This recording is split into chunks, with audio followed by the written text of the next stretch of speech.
Hi friends, আমি খুশি। কেমন আছো তোমরা? চলে এলাম উলুবেড়িয়া রাসমেলার ব্লগ নিয়ে।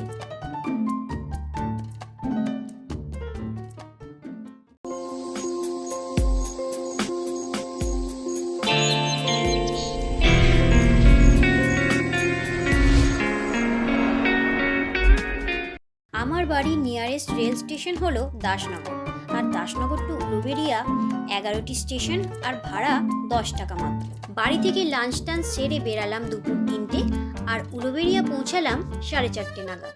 বৃহস্পতিবারে ট্রেন আর মেলায় যে এত ভিড় হবে সেটা আমি মোটেও আশা করিনি। স্টেশনের সামনে থেকে টোটো নিয়ে মেলায় যেতে ভাড়া নিল একজনের 10 টাকা করে। তবে টোটো নামিয়ে দিল উলুবেড়িয়ার কোর্টের কাছে, তারপর কিন্তু নো এন্ট্রি। টোটো থেকে নেমে গুটি গুটি পায়ে এগিয়ে গেলাম মেলার দিকে। তবে প্রথমেই দিনের আলো থাকতে থাকতে গঙ্গার দৃশ্য দেখে নিলাম।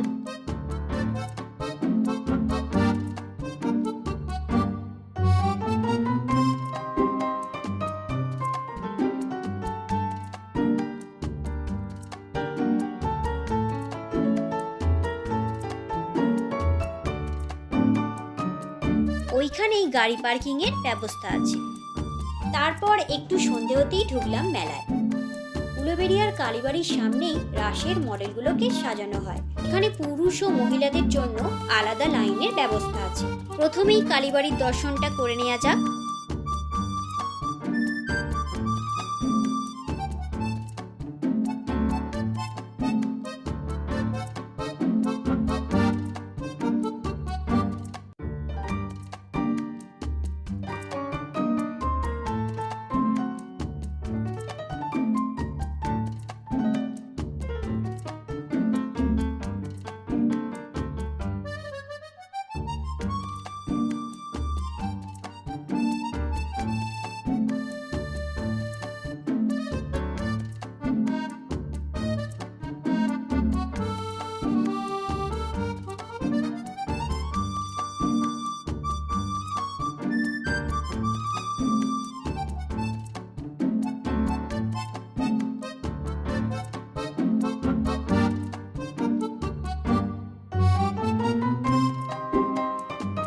ঠাকুরের ভিডিও আমি করিনি, কারণ ছবি তোলা নিষেধ। তাহলে চলো এবার আমরা শ্রীকৃষ্ণের লীলা আর অন্য মডেলগুলিকে এবছর কিভাবে উপস্থাপন করা হয়েছে সেটা একে একে দেখে নিই।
উলুবেড়িয়া রাসমেলা এই বছর ৭২তম বর্ষে পদার্পণ করেছে।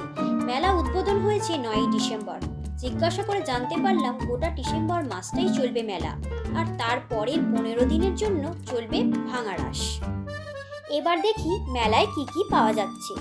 খাবারের দোকান ছাড়াও ডেকোরেশনের জিনিস, খেলনা, পুতুল আরও কত কি, বলে শেষ করা সম্ভব নয়। মোটমাট নিত্য প্রয়োজনীয় জিনিস যা যা প্রয়োজন সবই পাওয়া যাবে।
মেলায় ঘোরা শেষ করে আমরা বাড়ি ফেরার পথে রওনা দিলাম। ফেরার পথে দেখলাম শুটকি মাছের আড়ত। তোমরা কে কে শীতে শুটকি মাছ খাও আমাকে কমেন্ট করে জানিও কিন্তু। তবে বিশেষ করে একটা কথা বলে রাখি, মেলায় লোকাল লোকেদের থেকে আর মেলা কর্তৃপক্ষের অ্যানাউন্সমেন্ট বারবার হচ্ছিল যে পকেটমার থেকে সাবধান। এই বছর নাকি পকেটমার আর অনেক বাচ্চা চুরি যাওয়ার ঘটনা সামনে এসেছে। তোমরা যদি মেলায় ঘুরতে যাও তবে নিজেদের টাকা পয়সা ও ছোট শিশুদের খুব সাবধানে রেখো। বাচ্চাদের কাছে ছোট কাগজের নাম, ঠিকানা আর ফোন নাম্বার লিখে একটি চিরকুট অবশ্যই দিয়ে রেখো। আজকের জন্য এইটুকুই। দেখা হচ্ছে পরের ভিডিওতে। টাটা।